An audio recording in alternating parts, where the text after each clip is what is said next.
Hello friends, it is your boy Jacob here, aka Mr. the Video Game Connoisseur. And as you can probably already tell from my awful Photoshop skills in the background, today we're going to be talking about none other than the worst video game of the year. And by the end of the video, we'll be handing out an award to what I believe to be the worst video game of the year. This list is only 7 games long, and that includes some truly standout experiences, as well as what I would consider to be probably 2 controversial choices, which you can probably already see in the background and conclude which ones I'm talking about. And a special shout out to our boy, the beloved, one and only, Bobby Kotick. Let's give him a round of applause. He was finally fired from the gaming industry, so you know what? Maybe, just maybe, there's a light at the end of the tunnel for Activision Blizzard, but that is yet to be figured out. In the meantime, we will be smoking on that Bobby Kotick pack and hoping, I dearly, truly wish that you never end up touching another video game industry. Although I'm sure he'll slime his way into something like, I don't know, a Tencent, most likely. I bet they'll hire him in the new year. All right, so for legal reasons, my attorney general, personal attorney general that I hired specifically for this video, did advise me to put some disclaimers. So you know what? Let's go ahead and get those out of the way. Number 1, I have no credibility, okay? I'm just some dude that likes playing video games. So my opinions are of mine only. Disclaimer number 2, if one of these games on this list happens to be one of your favorites, I truly apologize on your behalf for having to play that game. And the third disclaimer, which is actually really the most important one, is none of this is to shade any developers, okay? They went through a tough year as is. If you need a fall guy, you know, throw it at Bobby Kotick or something like that, all right? But no shade for developers here. I got nothing but love for them. No individual can take blame for the atrocities that these games in particular ended up being. All right, so let's go ahead and get this list started with a game that was a personal disappointment to me because I was actually looking forward to this when I saw the trailers. You know, it didn't look like the strongest game, but I thought that maybe, just maybe, there would be an actual good game here. But let me tell you, this game sucked ass, and I cannot put that lightly. I cannot emphasize that. It is basically a walking simulator that has some aliens sprinkled in every now and again, which sucks because the graphics, they weren't the worst, okay? They were decent. We'll say that they were decent. And the ambiance of the game looks genuinely really nice. I can't even put it past them. They did a really good job on the design of the environment. But let me tell you, these aliens, the way they attack you, just take a look at it real quick. All right, this is a preemptive big pause right here. Bro, there ain't no way. There just ain't no way.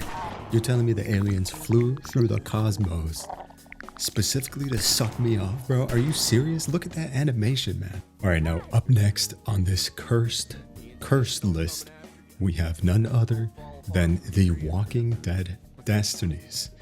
And let me tell you, if you were looking for a great zombie game to really sink your teeth into, then keep looking, brother, because this is absolutely not it. But let me slow down for a second because I'm getting ahead of myself. Let me give credit where credit is due.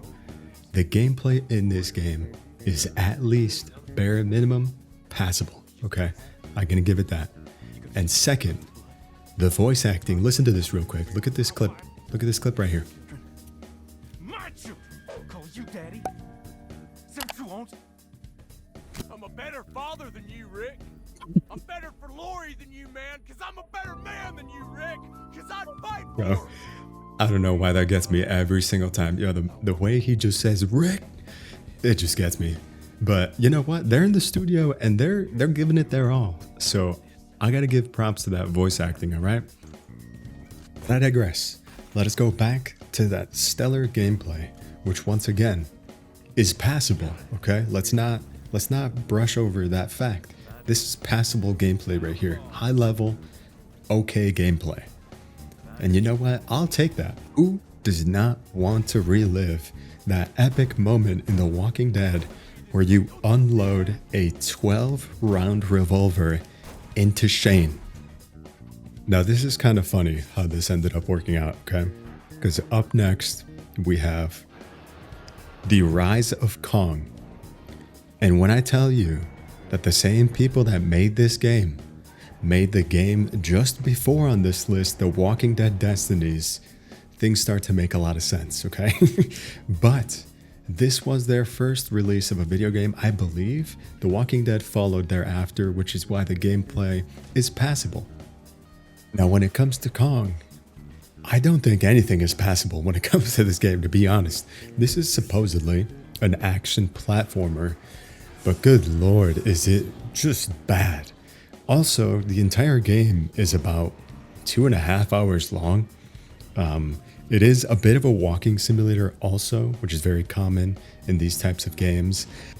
And there's really just not a lot of redeeming qualities that you can find out of this video game, which is pretty unfortunate.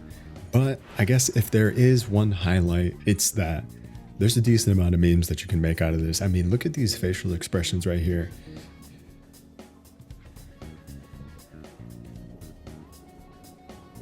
I mean, those faces are top notch. I can't even cap. All right. Those are some good facial animations. Okay. It's pitchfork time. And I had to do it. I could not avoid the elephant in the room that is Modern Warfare 3. This game is a blatant cash grab. And I mean that with all sincerity. This game is genuinely really awful. And when it comes to the campaign in particular, it is just the grandest robbery you will see in the video game industry. The fact that this is $70. Yeah, sure, it includes the multiplayer, it includes some half-baked zombies mode too. The fact that it's $70 is insane to me, because all of this is just rehashed ideas, repackaged from Modern Warfare 2 and Modern Warfare 2019, which I actually did enjoy Modern Warfare 2019. So playing this one is just truly unfathomable how bad Activision has gotten and how they thought that this DLC, because let's be real, this is nothing more than a glorified DLC, was able to pass through as a full release. That is just genuinely really incredible. So this is no shade to Call of Duty players, okay? I get it. I myself am a Call of Duty ape-brained FPS enjoyer, all right? But this one in particular really did it for me. It really turned me against Activision, because this is just egregious, man. We gotta be better. We can't be buying games like this anymore. Repackaged nonsense like this. Crazy. A campaign that's less than 3 hours? That's insanity, man. Come on. We gotta do better here, guys. All right, now up next, we have none other than Sleep Paralysis Demon Simulator. Because I kid you not, from this list, I think that this one has genuinely the most terrifying character models. I also don't technically know what category this game falls under. It's a platformer, maybe puzzling game. I really don't know what you would classify it as, but it fails on all fronts on that end. But let me give credit where it's due. You know, I gotta do that. This game genuinely does seem like it tried to be a full-fledged game, because it's pretty long. The campaign, I think, is around 8 hours, something around that nature. And the environment is there. It's not completely terrible. Again, the animations like you see on screen, awful, horrifying. But I feel like they actually tried. They were just probably rushed and didn't stick the landing. So you know what? I feel a little bad for Gollum, so I'm not going to rail on it too hard. Up next, we have The Day Before, which, you know what? Honestly, I'm not even going to call a video game, because this had to have been some money laundering scheme. Like, I'm trying to figure out how this came to be, how this came to existence, and the only logical thing that comes to mind is this was money laundering. I kid you not. After all of the stories that came out regarding the launch, the pre-launch, the post-launch, how it closed servers down within 1 month, the fact that Steam themselves has to step in, A, ban the game, and then B, give full refunds to anyone that even bought the game is crazy to me. Like, people don't even have to file for a refund through Steam support. It's just Steam being like, yeah, this game is ass. Like, I don't know what happened, but we're going to pay you back for this one. That's nuts. And honestly, kudos to these quote unquote developers, I guess. Because, man, y'all hustled hard. Y'all hustled hard. Now, where do I even start with Redfall, man? Besides the fact that I was actually looking forward to this game because I enjoy Bethesda and Arcane games.